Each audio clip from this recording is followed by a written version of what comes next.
Morning, kaya show up. So kung makikita nyo sa last video ko, kasama ko si Ian, tumakbo kami.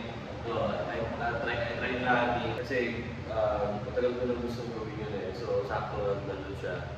So sinamahan niya tayo. So nagustuhan naman natin eh talaga. Parang okay siya i-try. Kaya ngayon, subukan natin siya. Ngayon tayo mag-start. Kasi humingi tayo ng tulong kay ChatGPT. So para nakita ko sa Tito Mikey, ganito nag-umpisa si ChatGPT. Tanong mo siya yung beginner's guideline. And ako rin, ganun yung ginawa ko. Nag-compose ako, ChatGPT, give me a beginner-friendly guideline for running. So, nagbigay naman siya. No? Ang bilis ni ChatGPT, matalino talaga si ChatGPT.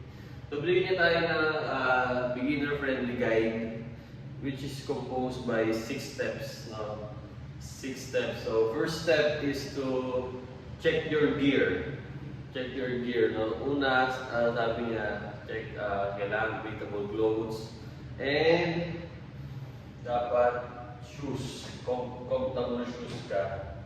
So, itong sapatos ko kasi ngayon, binili ko ito for therapy eh. So, pero pang siya, all day shoes. All day shoes.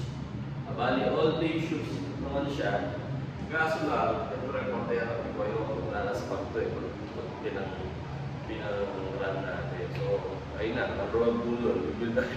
I'm checking na ng mga shoes. Baka may recommendation kayo ng beginner na shoes, siyempre budget friendly. And kahapon nagtingin na rin ako sa Decathlon ng damit. Okay naman. Checking na rin tayo sa budget pa natin. May sobra this week. Siyempre, proper budgeting po muna bago lahat. Okay, second step niya sa atin is yung run walk method for 4 to 6.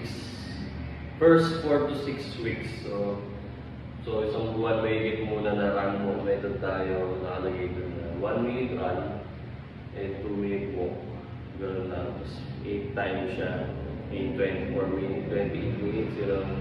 Ganun muna yung magiging pace natin. So, siyempre, as beginner, kailangan natin sundin yun.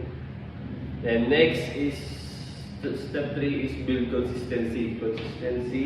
Try increasing 10% no running time every time.